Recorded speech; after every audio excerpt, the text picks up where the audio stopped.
Why you wanna fly, blackbird? You ain't ever gonna fly. They say black girls aren't meant to fly.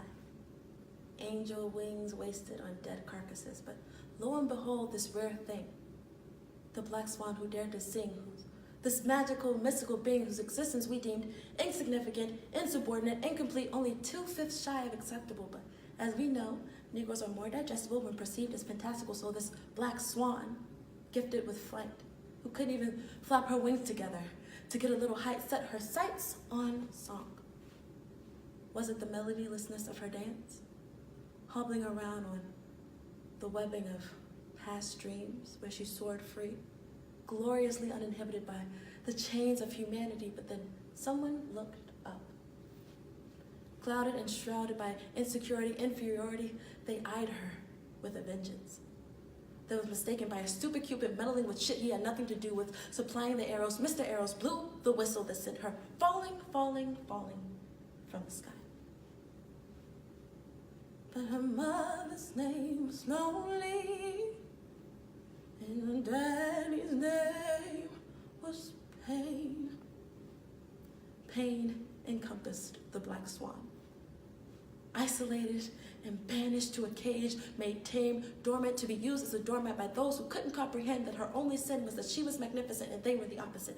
But funny thing, what happens to caged things, their walk becomes a stalk, their brains scream with rage, an unenvied frenzy of the decaying psyche of a once proud and renowned creature reduced to a shallow shell of who they once were. And they called you Little Sorrow, 'cause you'll never love again.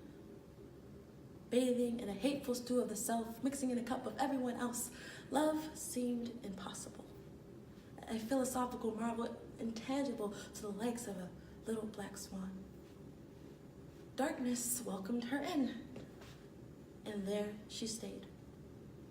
For a century or 2 or 3, I forget, but the point is that she was going on a downward spiral to nowhere good. But they say when she hit rock bottom, all you can do is go up, supposedly, but of course we hope for the best.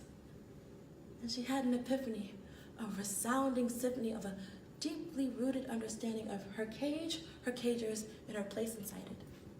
The cage said everything about her cages and absolutely nothing about her. An unfortunate ingredient in another's hateful brooding stew of inadequacies that they forced upon her like armor that she was finally shaking off. But her wings were too weak, and she hadn't stood on her own 2 feet in what felt like forever, so this new endeavor was trying, to say the least, and she was trying to break the leash of this choking collar of subordinates, attempting to orient herself out of the cage, but she couldn't fly because her wings were too weak, and she hadn't stood on her own 2 feet in what felt like forever. So why you wanna fly, blackbird? You ain't ever gonna fly. Flying wasn't an option. She could never get enough traction in the small little cage that housed her.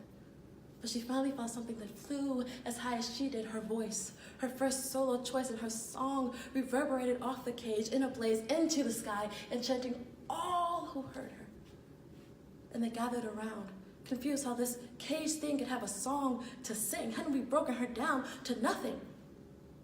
But they failed because they had no idea how well resilience ran inside her.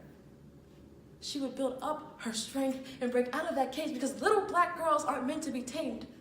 But of course, as we know, Negroes are more digestible when perceived as fantastical, but we aren't to be consumed.